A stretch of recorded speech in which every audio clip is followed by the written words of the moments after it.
Thank you for tuning in to this new series of Let the Prophets Speak, where I plan on commenting from the words of the prophets on current events and things that are happening in the world around us today. Hopefully, we can use this to learn some lessons and maybe make the world a little bit of a better place. Many of you may have heard, as I have, many preachers comparing our newly inaugurated president, Donald Trump, to the Biblical King Jehu, who in the book of Kings, chapters 9 and 10, the story is recounted about how he zealously ended the monarchy of the house of Ahab, which was an evil and corrupt and murderous monarchy, and replaced it with a monarchy faithful to God. I want to review a little bit of the story of Jehu and how the prophets looked at his career and what he did and what lessons we should learn from it.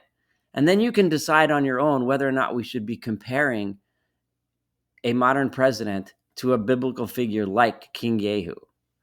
The story of Jehu and the prophets and what the prophets of the Bible have to say about him happened as follows. God had prophesied to the prophets Elijah and to his student Elisha that the house of Ahab would fall at the fourth generation of their rule. That time came during the reign of Ahab's descendant Jehoram.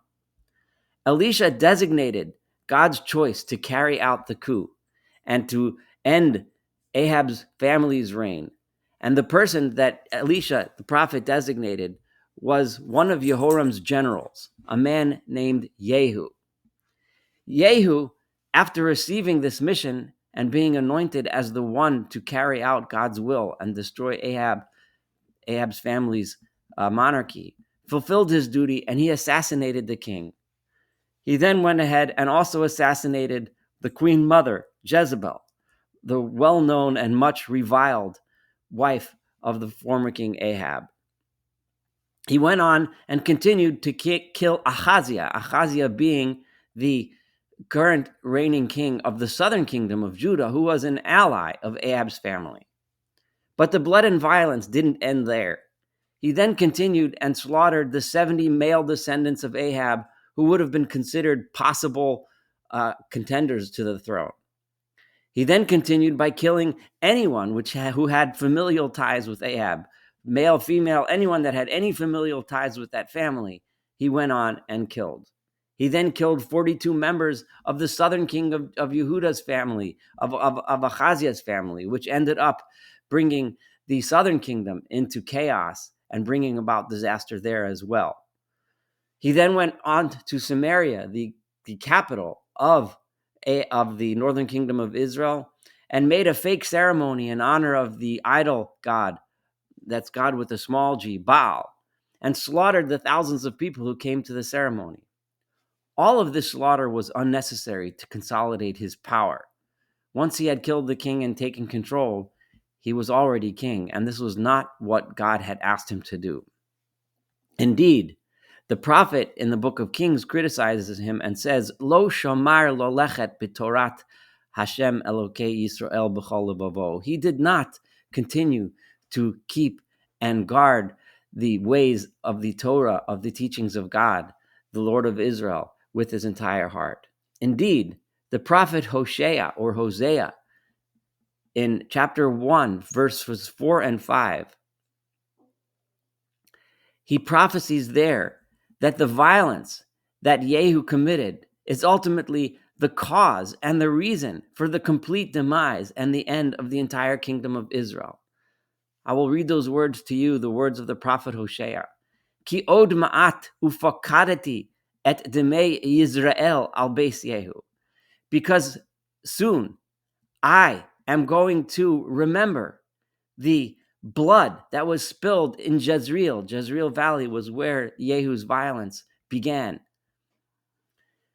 V'hishbati mamluchut Beit Yisrael, and I am going to destroy completely the kingdom, the northern kingdom of Israel. V'haya bayom hu, and when that day comes, v'shavarti et keshet Yisrael, I will break the bow, the strength of the northern kingdom of Israel. Be'emek Yisrael, it will happen right there in the Jezreel Valley, because of the violence and blood and vengeance that Jehu perpetrated.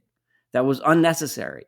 So the lesson learned from Jehu then is that what may begin as righteous zealotry for God, on a mission which someone was given by a prophet of God, but however, it can often end in wanton violence, death, and destruction. And this is certainly not what God had desired. Indeed, the northern kingdom of Israel was completely destroyed, just as prophesied by Hosea. It was completely destroyed by the Assyrians in the year 721 BCE. And in that very place, in the Jezreel Valley, was where the main battles took place, in which the kingdom was defeated.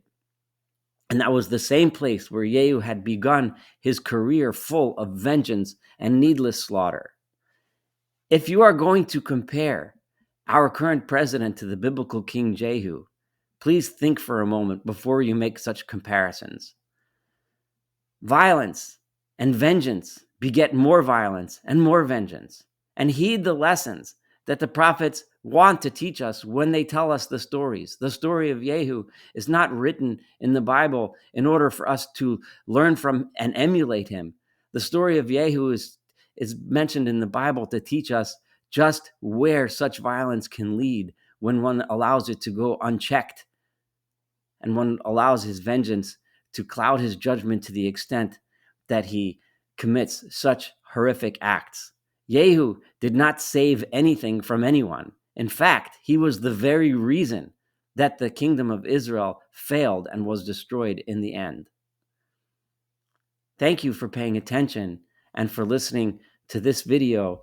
I hope to present more such videos in the future as issues come up that I do believe will warrant comment from the prophets regarding issues of today. Thank you so much and have a wonderful day.